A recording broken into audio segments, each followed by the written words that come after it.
So anyways, man, thank you so much for making the time to just sit in with me on this. This is my side impact video that I'm making for the DAT at the University of Idaho. So the point of this is just to show the meaningful impact that I've had on my site from my time being there, also including the time since I've been in the DAT. So to get started now. First, we're going to open up just kind of talking about some of my educational history and my work history, just to kind of give a little bit of a background about myself. Then start going into my clinical philosophies before and after the DAT, and start discussing some of my personal and professional growth that I've recognized. Talk about some of the research that I've been doing and some of the measurable outcomes that I've been taking.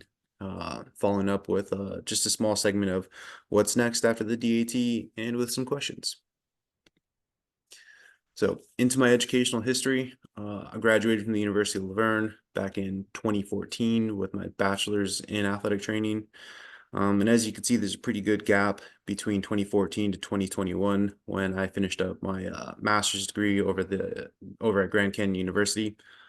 And the reason for this was, life happens. As soon as I graduated from my undergrad, my original plan was to go back home to Nevada, be the grad assistant at UNLV, but, life had a different plan for me.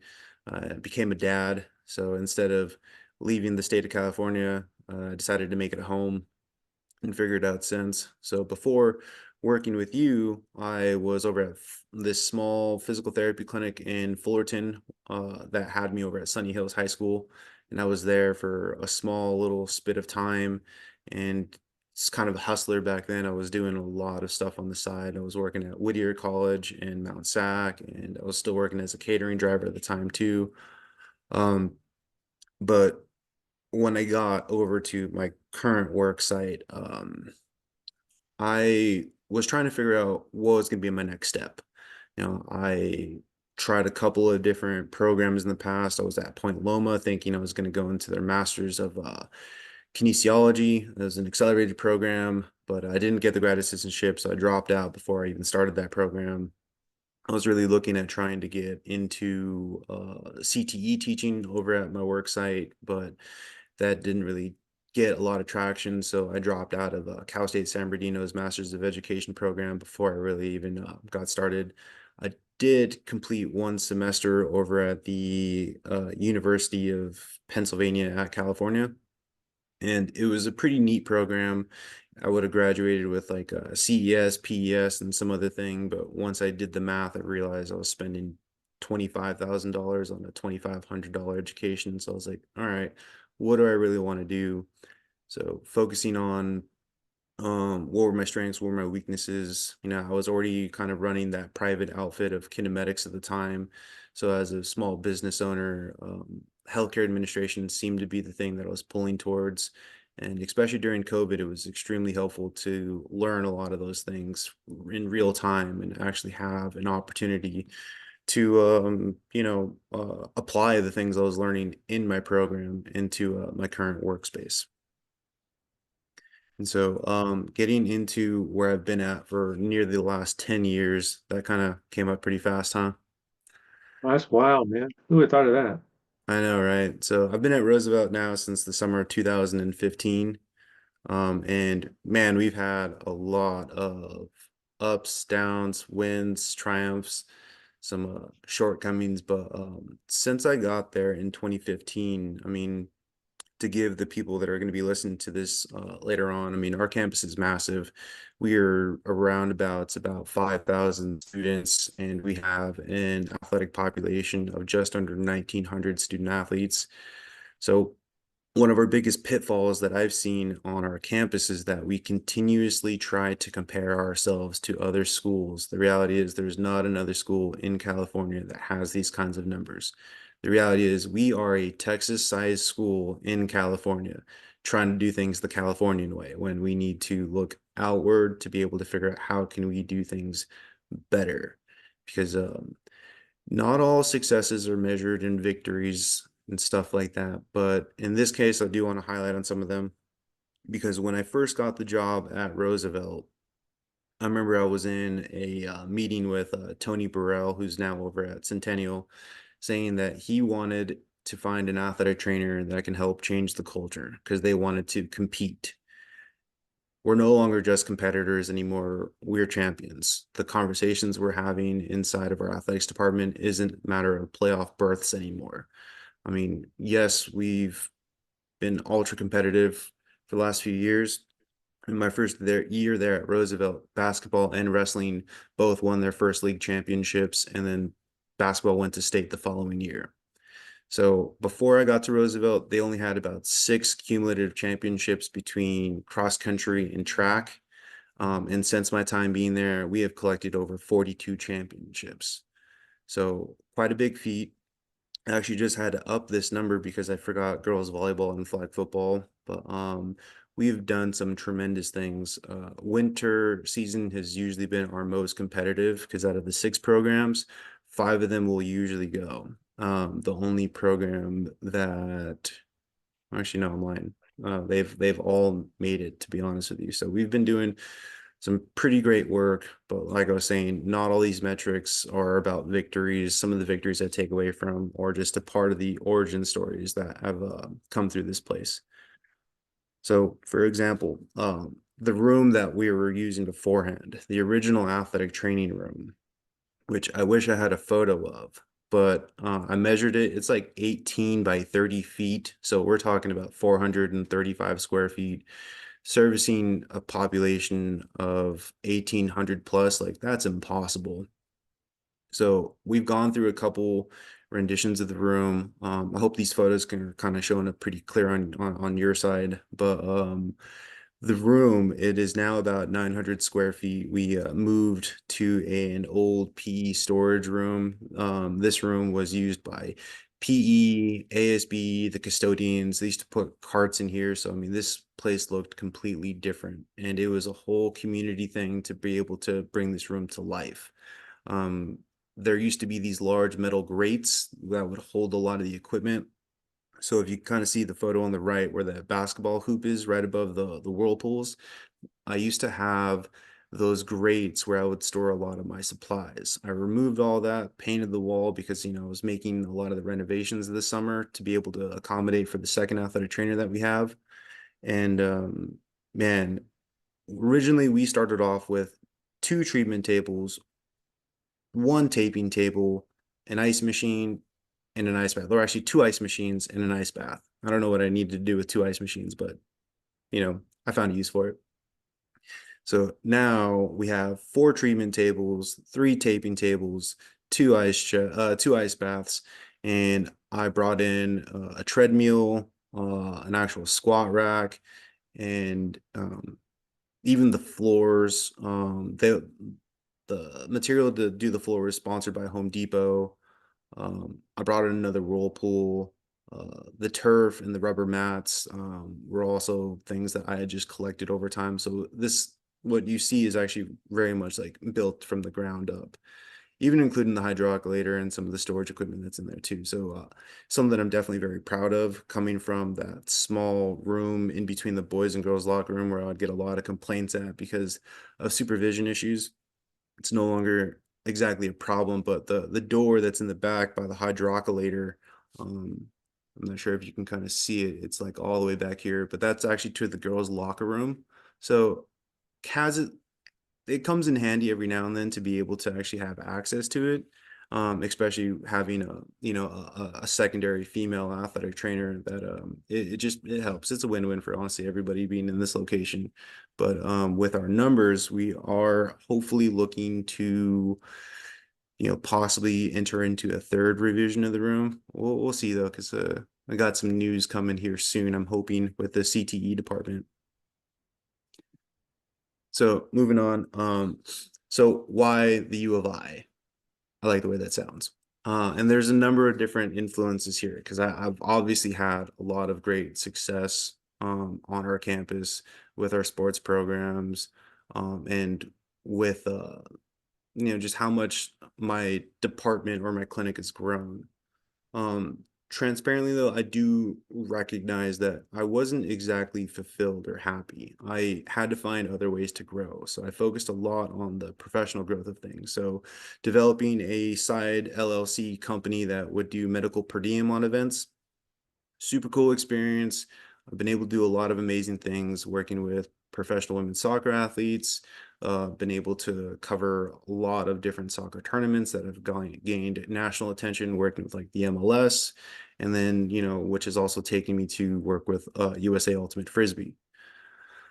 Even though I've grown professionally, I wasn't exactly content with my clinical growth because there were a lot of times where I realized that I didn't know how else to help somebody. I feel like I became pretty self-reliant on a lot of the tools that I had gathered, the modalities that I had gathered, but I wasn't really providing patient-centered care. I attributed a lot of that to the high demand of the students over at Roosevelt because there's a lot of them that will come in at one time. So using all those modalities was just easier so that way I can manage the numbers. And also, I never really considered doing research. Research never really seemed to be my thing, or even using research to kind of support my clinical decisions either. Like I wasn't exactly following evidence-based practice. I was just doing like kind of what was pretty convenient and what was giving me like the fastest results anyways. But really, I guess after my master's degree, I I was really trying to figure out like what do I want to do next? Going into Grand Canyon's healthcare administration program, it was a great experience, but I just wasn't content with how much I had grown. I mean, yes, I had grown as a better business leader. I had sharpened up some of my skills in admin, but I just still felt like something was missing. And some of that just kind of just goes with like the clinical philosophy that I was kind of speaking on earlier. These are some of my friends that I made over at Idaho, who have actually been super helpful in just this entire journey. And even though I'm about a semester behind all of them, we still keep in touch, and I kind of pick their brains every once in a while too. So when I first started the program, I remember in a paper I wrote, this is exactly what I wrote. Like I thought I had a holistic approach to care, but I realized I was stuck with my gadgets and gizmos. And that's when I really started having to do the deep dive of like, was I content with the educational experience from my undergrad? Did it teach me and prepare me to be a clinician? And wholeheartedly no. But I think that was the point too, because it allowed me to find ways and other avenues to grow and find a clinical identity. However, on this side of the DAT, my philosophy now has changed because they've exposed us to quite a bit of treatment paradigms to use. And so now I'm not even really using these tools as my main point in treatment versus now I'm focusing on how to provide like a whole person integrative care. So trying to bridge the gap between advanced manual therapy and that whole person care that's kind of thing that has me like the most inspired to keep doing the work that I'm doing. Because previously that 2022 mindset kind of almost sounds like a sales pitch. So I wasn't exactly super bought in on it either, versus this one feels much more aligned with what I've been doing at the school and how I've been able to create that impact to, take us out of that campus culture of, competition into championships. So, in an overview of my personal and clinical growth within the last 2 years, when I started out in 2022, I felt stuck and I felt like I was pretty burnt out. I felt like I was doing everything that I could to try to grow in the ways I wanted to grow, and try to take care of my clinical site as best as possible. But let's be honest, it's kind of an impossible task. The traditional days of one high school having one athletic trainer, I'm not going to say it doesn't exist out there, but with a student population of pushing about 5,000 and a patient population of just under 1,900, that's hard. It's hard for anybody. And that's not me making excuses. It just kind of helps me understand like why was I feeling so burnt out and dissatisfied with my work. because I put a lot of energy into my practice. I put a lot of energy into my patients. A part of me is also kind of just attached to the love of winning and collecting bright and shiny things. But I did need to be a little bit more mindful. So on this side of the program, I've learned how to kind of have better boundaries with my patients, my coaches, and when I'm working, when I'm not working. However, transparently, I always feel like I'm always turned on to just to be at work because I feel like a lot of my purpose is driven there. But being more mindful of taking care of myself, where I can't attach my version of success to how well my team does in playoffs. Like last year with my boys basketball team losing to Harvard Westlake in the finals, that was a hard pill to swallow because going to their campus and seeing all their resources made me feel like, man, I'm never going to achieve this if I don't get there. But recognizing that's kind of that old previous mindset, just being a little bit more mindful of like, dude, we're doing a lot of great work and you're standing on, greatness. You're building a solid foundation to bring somebody else into this. Because to me, I had all the right tools and I had all the right modalities. So everything should be getting better. But that's kind of the frustrating part a little bit when it comes to taking on so much responsibility is that I also have to just allow my patients to make up their minds, be committed into your rehab, be committed into the way you practice, being intentional with your time here. Because working with teenagers, sometimes they come in with all their moods, their phone, social media. They'll come in with a whole posse of about five, six people. And, it's also my fun job to get them to understand what is my real role here. Because I'm not just here to tape your ankle. I'm not here just to cup you because you feel tight or sore. We're here because we're trying to chase a goal. So that's been another significant difference from the start to the end of the DAT. Another point is in the beginning of the program, I was trying to figure out who I was, why was I not happy with things that I was doing, or what could I be doing better? Because I wasn't too fond of the way I was practicing patient care. So on this side of the 2024, at the end of the year and at the end of this program, I've been able to take a lot of time to reflect and notice the growth and the change that's happened over the last 2 years. And I can definitely say I've fallen in love a lot more with the journey because the reality is I'm always going to be a lifelong learner. Working with you and the other people that I've met through this program, there's just not one point in time where you could ever say like, okay, cool, I'm done learning. Because the moment you do that, I mean, you're short selling yourself. And so to continuously fall in love with just the relearning process, the growing process, and never being done learning, like being a lifelong learner. And then the last point, research. Once again, I was not a huge proponent of it. I wasn't using it very much in my clinical practice. Never thought I actually had anything worthwhile to share. But the reality is, I'm actually in a really fantastic position for it with the numbers that I have and even with the access that I have to the athletic trainers. So whether it's treatment focused or even on the burnout side of things, I mean, I've collected a lot of great information that I'm actually going to share with you now. How you doing so far, Jim? Super. Good. So, switching over into some of my research and outcomes. One of the big things I've taken away from the DAT is the use of the MYK system. So you've heard me talk about this a couple different times now. So it is a global assessment and approach to treatment. So what this is going to do, it's going to take a posture assessment. So I'll look at somebody like shin splints, right? This is what I've been using this a lot for. So just understanding that our posture is an outward expression of our nervous system, right? Um, so I can follow somebody's postures from their hips to their feet or head to toe, essentially, and make a couple marks on like, okay, is this knee externally rotated? Do they have hallucis valgus? Are their toes plantar flex where they're like drooping to the floor? Is one hip anteriorly rotated or is one hip like medially collapsed, laterally collapsed? And these things will present themselves and let me know which nerve root should I treat. And it's basically like a neuromobilization technique that's going to just do everything through one nerve root.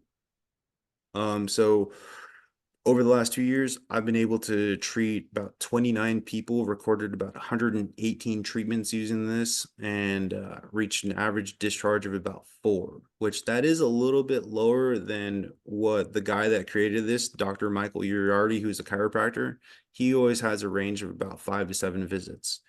So some of that's probably just due to the people that didn't complete or I didn't document the follow-ups. So on table 1 underneath, this is actually a track runner who met discharge criteria after 6 treatments. And as you kind of see, so if you look at the the the outcomes here, the NRS for pain, the PSFS for function of being able to run. So after treatment 1, you could see he got a little bit better, right? Fell from a 2-point change in pain on treatment 1, and then a 2-point change in function in treatment 1, comes back feeling a little bit better, about a 3-point change, create another 2-point change. So you kind of see it's trending upward where he's getting better. But then we go to treatment 3, we could see that there's kind of a little bit of a relapse. The reason to this was because he had a really hard weekend with our track coach who likes to make them run hills on the weekend for fun. So came back in the following week. Hey, I'm in a lot of pain. Okay, cool. Let me help you out. Didn't exactly get too much better, but then the following visit, okay, cool. There was a change that did occur, probably a little bit delayed at the time. Then we could see he steadily got better, came back in the following for treatment and replicated the same exact as before. But that's okay. It didn't mean that the treatment didn't work, because then in that last one, you could see that he actually met discharge criteria, being less than a 2 report on pain and being over 7 on function. So then the long-term follow-up, following up about 1 month, 2 months, and 3 months post intervention. So treatment did work, and it fell right in between that perfect 5 to 7 treatment range. And so kind of continuing on with that research study that I had mentioned beforehand about treating medial tibial stress syndrome with MYK.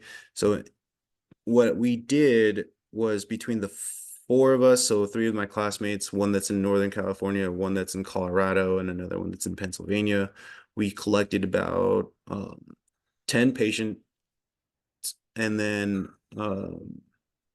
we had them, let me shut off my phone. Jeez.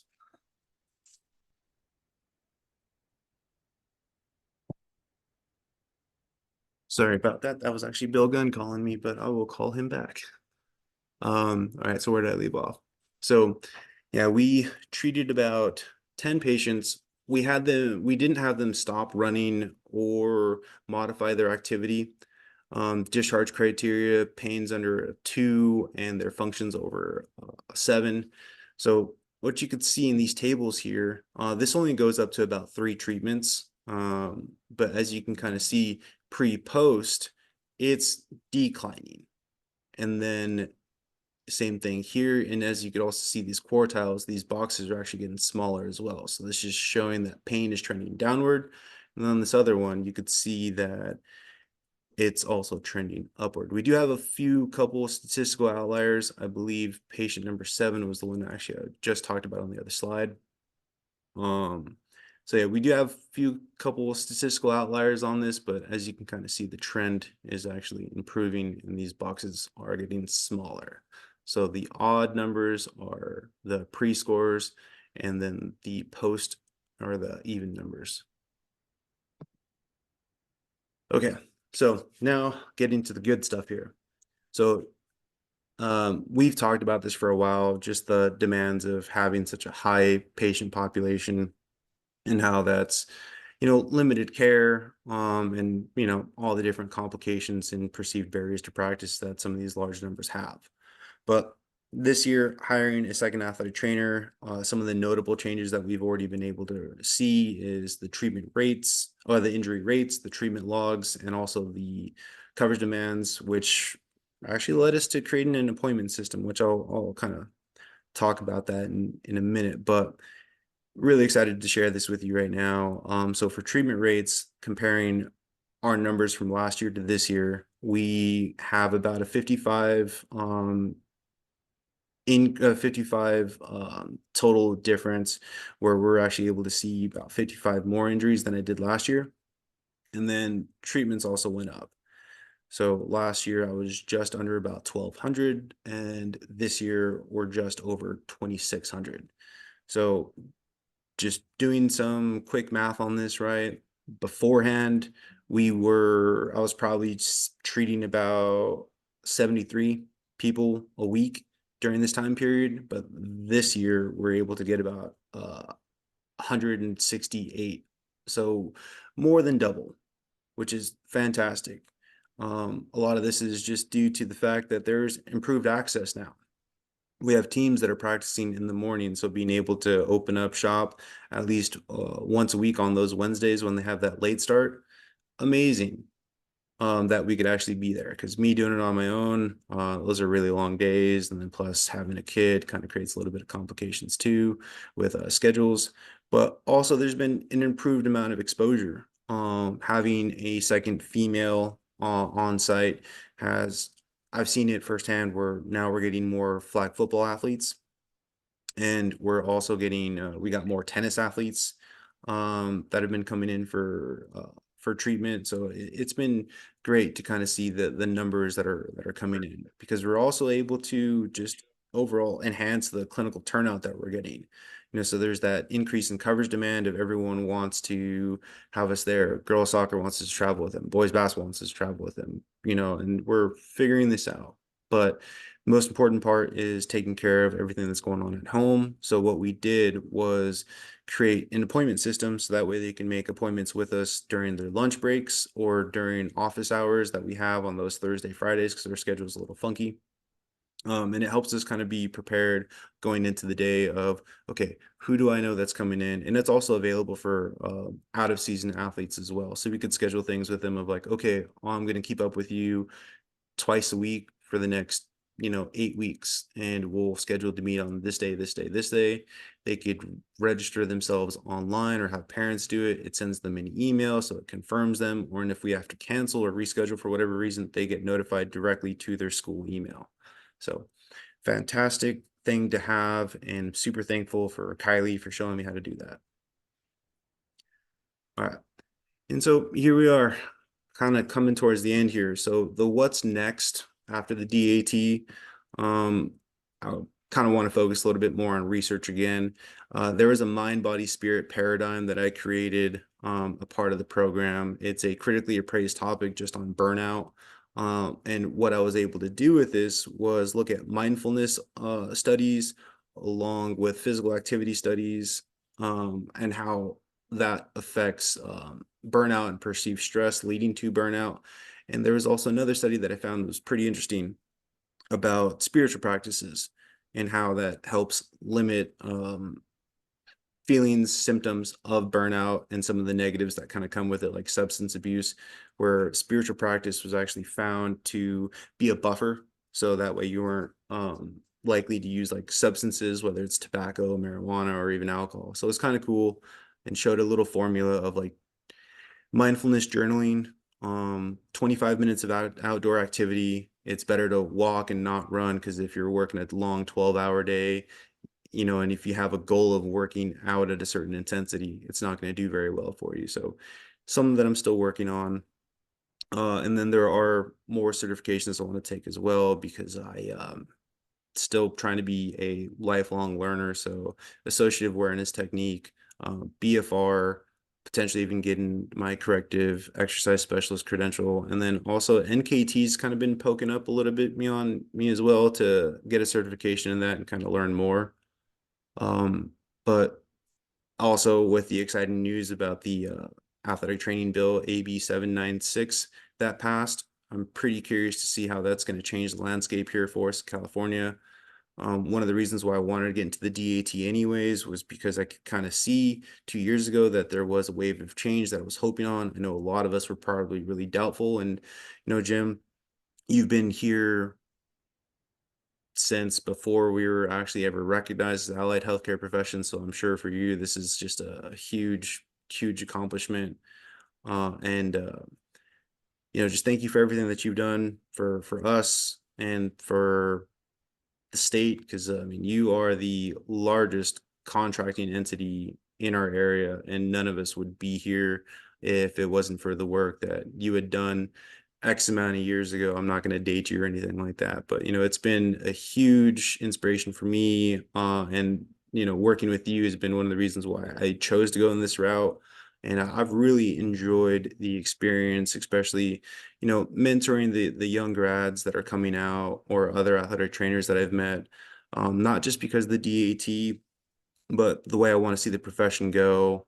So being impactful with the students that I've seen, it's inspired me. Like I would hope to one day be able to either, I don't know, maybe get on the AT board that should be coming here soon, or even find a way into an MSAT program as a faculty member to help with professional development. But there's also an experience that I had over at the University of Idaho where they have this thing called an iSmart clinic, where it's close to what you do, but it's attached to the university. So the students get to go to the clinic for free, work with athletic trainers to get treated on for a number of different things. And then it's open to the public as well. It's competitive with co-pays and stuff like that. So a part of me is thinking that if there's an MSAT program that I can find myself attached to, maybe that would be a thing that they would actually look at trying to do, like a wellness department or something of that nature. So those are my next steps. And do you have any questions? Yeah, that's really well done. I like your pathway. I like the whole way that you went from one end to the other. And you're going to find out there's lots of stuff that's changing. And the bill that went through is good, but it's not great. I mean, it's just says that we can be the only ones called athletic trainers. So I mean, there's still more things to come as far as that. But there's always going to be one more thing. And I mean, just listen to you. I mean, you have definitely changed the program. And to bring the other AT has been insane. And it couldn't have done it without you and all the support you had with all the people that you lined up on the board because it doesn't happen by itself. So it works. It works. What did you use to with Kylie to get the appointment thing? Is that through sportswear or something else? It's through something else. Because this district has a Google account, right? Yeah, I forget the exact name of it, but it's the one you got to pay for. yeah. So because they have us that access for it, it actually comes with a calendar system where you could Oh, schedule perfect. appointments. I thought that we only had Outlook, but once I kind of started asking more questions, I found out that yeah, I could develop the same integration that she did too. Oh, cool. Yeah. So it's great. It works. I mean, it shows it right on my phone or on my iPad and it gives me reminders. I could email them through my campus email. So it's been Yeah, it works. huge. Yeah. Yeah. So I'm sure the parents seen the change too, along with the coaches. So that's been Yeah, I amazing. think they're all just trying to figure out how to use us and how to use the system. Just because it's not what they're used to. Some people are biting at it, loving it at every chomp because those Wednesday mornings, I mean, with tennis and volleyball and cross country were super helpful to just open up the doors Wednesday mornings to be able to welcome everybody in that needs something. Yeah. What time do you start? On those Wednesday mornings, if practice is at 6 o'clock, then we're probably there by 5. Yeah. And what time school start on late starts? Late start, school starts at 9:50. Oh, so it gives you some time. Yeah. Most of the time though, nowadays we're showing up at like 6 o'clock because like soccer practice is at 6:30. Yeah. So we don't have to be there super duper early because not too many people need stuff. Yeah. Yeah. I get it. No, great job, man. Thank you so I'll much. hit the I record. appreciate it.